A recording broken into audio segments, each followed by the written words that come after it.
Hey guys, this is Tech Mafia back with another video, and this time we're going to see if the Motorola G4 Play is the king of budget smartphones. Let's find out. Alright, let's talk about the design of the device. The back of the device is made out of plastic, and it's a typical Motorola looking device with the legendary Moto dimple. It also copies a lot of its design DNA from its older brothers like the Moto G4 and the Moto G4 Plus. The front of the device is very simple. Overall, I am pretty satisfied with the build quality of the device at this price point because the plastic doesn't feel too cheap. It's a soft touch plastic which feels good in hand. The side of the device, on the right side of the device we can find the volume rocker as well as the power keys. On the bottom of the device we have a micro USB 3.0 charging slot. On the top of the device we have a headphone jack, and the left side of the device is totally empty, there's nothing on it.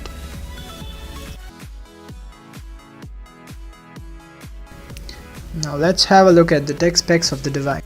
The device features a Snapdragon 410 processor paired with 2 GB of RAM, 5 inches of 720p display, 8 megapixel primary camera and 5 megapixel secondary camera, 16 GB of storage and micro SD card slot for expansion.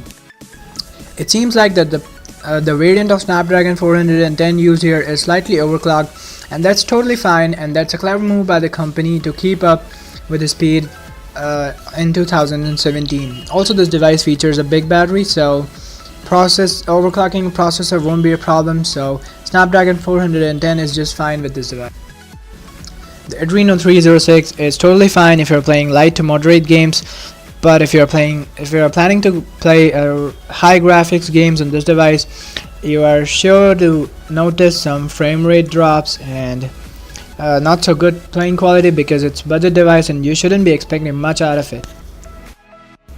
A 720p display on a 5 inches of screen is totally fine, and you're not gonna see any pixelation as long as you're not peeping into the display. The viewing angles are also good. The brightness of the screen is good, and the text is easily visible in bright sunlight. Overall, I'd say that this is a pretty good display in this price point.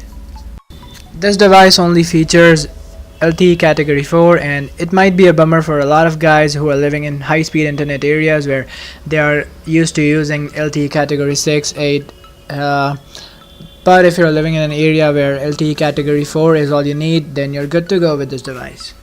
Now, one of my favorite parts of the device is the front-firing mono speaker. It is an earpiece that doubles up as a speaker, but it's a better option than backfiring or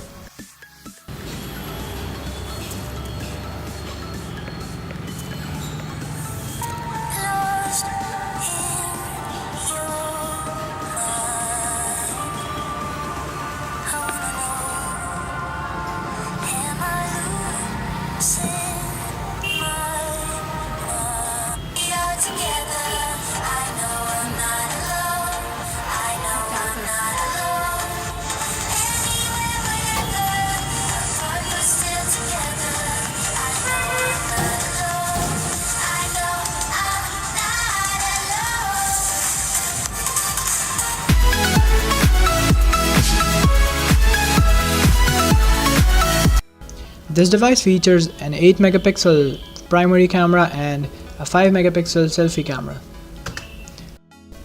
Camera is definitely one of the weakest parts of the device. Being a budget phone, it compromises on camera. The back camera of the device is decent and will get you good images in daylight, but you shouldn't be expecting good images out of it in low lighting conditions. Autofocus is decent, shutter speeds are good. Although I like the front camera of the device, it takes sharp and good selfies.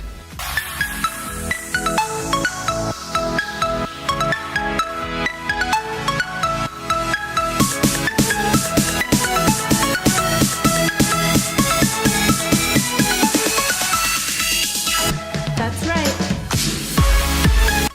Speaking of the battery life of the device, I cannot say much on that part because I have not used this phone as my daily driver, to be honest, but what I'll say that with a battery efficient processor and not so high res screen, the Budget devices these days are the best battery performers, and this device will get you through the day, and 4 to 5 hours of screen on time is what you should be expecting out of this device.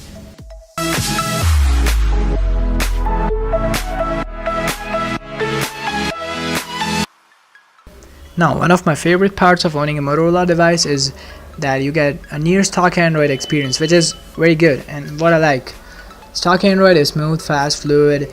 It just packs the features that you need. No excess of bloat, no excess of software from the OEM side. Also, the advantage with Motorola devices is that at least you get updates, if not the quickest, but you'll still get Android 7.0 on this device. Other OEMs like Xiaomi and Samsung don't offer software updates on their budget devices, but Motorola is pretty dedicated in this department, and you are sure to get a software update on this device. Now let's wrap up the whole video. So, is this the best budget device?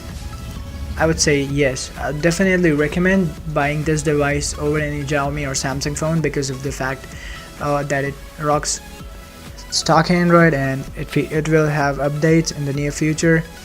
Also, the processing package offered by the device is very good.